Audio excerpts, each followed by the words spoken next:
மாநாட்டில் அறிவிப்போம் தான் நாங்க சொன்னோம். அதற்கு முன்னாடி எங்க மாவட்ட கழக செயலாளர்களுடைய ஆலோசனை கூட்டத்தை நடத்தணும். அப்போ ஒரு ஒப்பீனியன் போல் எல்லார்கிட்டையும் அந்தந்த மாவட்டத்தின் சார்பாக வாங்கியிருக்கோம். அந்த வகையில் அவர்கள் சொன்னதை நான் ஒரு டிசிஷன் எடுத்து வச்சிருக்கோம். அதை தான் நான் மாநாட்டில் நான் சொன்னது எல்லாமே முடிவு. நம்ம மாவட்ட செயலாளர்கள் சொன்னதை நான் முடிவெடுத்திருக்கிறேன்.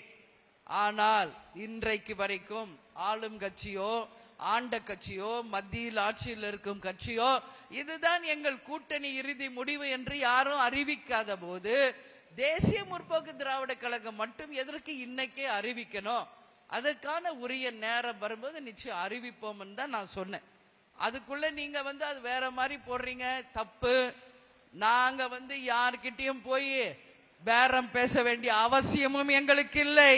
யாரிடமும் போய் எங்களுக்கு இவ்வளவு கொடுங்கன்னு கேட்க வேண்டிய அவசியமும் கிடையாது. நீங்க தப்பு தப்பா புரிஞ்சுக்கிட்டு தப்பு தப்பா உங்க டிஆர்பிக்காக தேசிய முற்போக்கு திராவிட கழகத்தை தயவு செய்து பயன்படுத்தாதீங்க.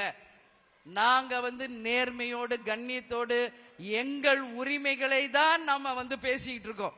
இன்னைக்கு ஒவ்வொரு கட்சிக்கு இவ்வளவு சீட்டுன்னு அவங்க அதிகாரப்பூர்வமா அவங்க கேட்கும் போது தேசிய முற்போக்கு திராவிட கழகம் இன்னைக்கு தமிழ்நாடு முழுக்க பூத் கமிட்டிகளை அமைத்து 3வது பெரிய கட்சியாக இன்னைக்கு தேமுதிக இருக்கு.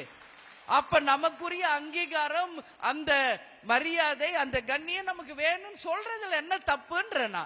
தப்பா? நமக்கான உரிமையை கேட்பது தப்பா? சொல்வது தப்பா? நம்ம யாரையும் போய் கேட்கலையே. நேத்து கூட நீங்க எல்லாம் சொல்றீங்க ரெண்டு பக்கம் பேசுறாங்க. யார் பேசிக்கிட்டு இருக்காங்க ரெண்டு பக்கம்? ஏதாவது ஒரு ப்ரூஃப் காமிக்க முடியுமா?